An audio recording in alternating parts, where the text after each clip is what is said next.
Ito talaga yung gusto naming content mo, yung binabalagbag ka ng kalaban. Napid ako dito guys, natanso nga ako rito eh. Pero panoorin nyo kung paano ko pinanalo to.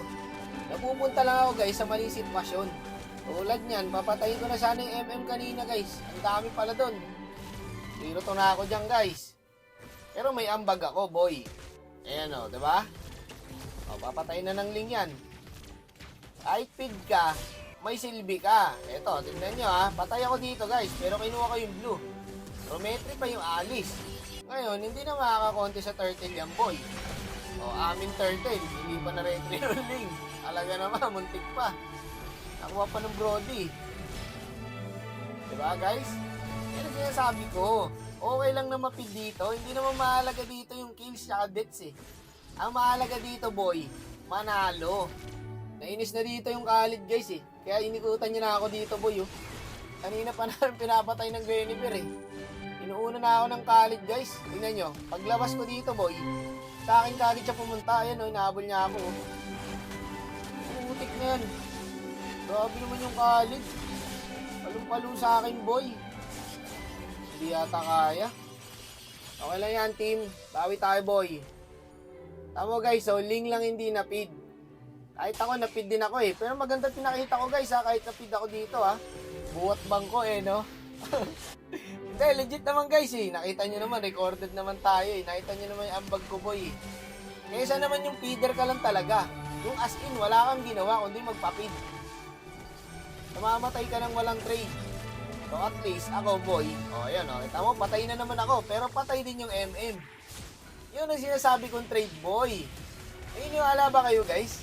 Nagigets nyo ba yung gusto kong iparating sa inyo?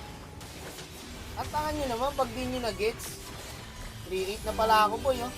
Ang dami ko na sinabing dahilan para hindi nyo ako trash talkin. Defensive eh no guys. Napid lang eh, nagpaliwanag pa. Ayan boy sa pool. Ay, hindi makakagalaw yung boy. Kahit mag-frozen yan. Diba guys? Ang laki ng ambag ko boy. Ambag-ambag din. Pag namamatay, hindi yung namamatay lang. Yung iba, talagang feeder lang eh. Walang natitrade. Defensive na, ng bintang pa. Naku, patay yata ako dito boy. Naka-skateboard boy. Abulin ako nito boy. Gago, seryoso nga siya. Kayang patayin to eh. Eh, hindi tumama. Okay na, umilag. Nasa ere kasi. Kita nyo yung trade boy. Nagpahabol ako kasi alam ko nagdo-lord na yung Ling. Pinakitaan si Wakno. Kinuha na yung lord. Nag-4 blades pa. Nag-walling pa. Inubos pa yung kalaban. Panis.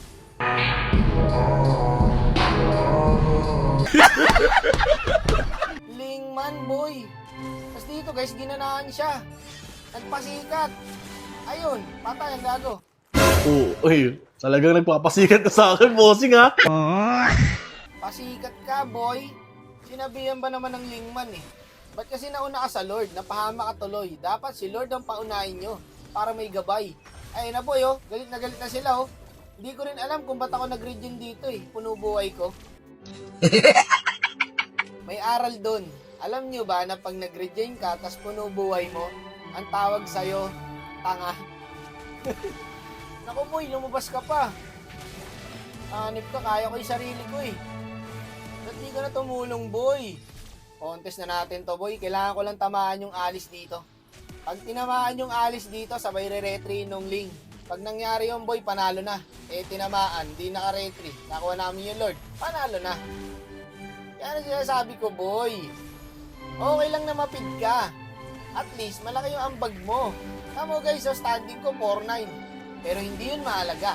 Ang mahalaga, manalo. Ayun na naman, nagpapasikat ka na naman boy. Tama na yung pinakita mo kanina boy. Napahanga mo na kami doon. Ang tanong, sino nagpanalo doon? Yung Ling ba o ako? Ba't ganun guys? Feeling ko ako talaga nagpanalo doon eh.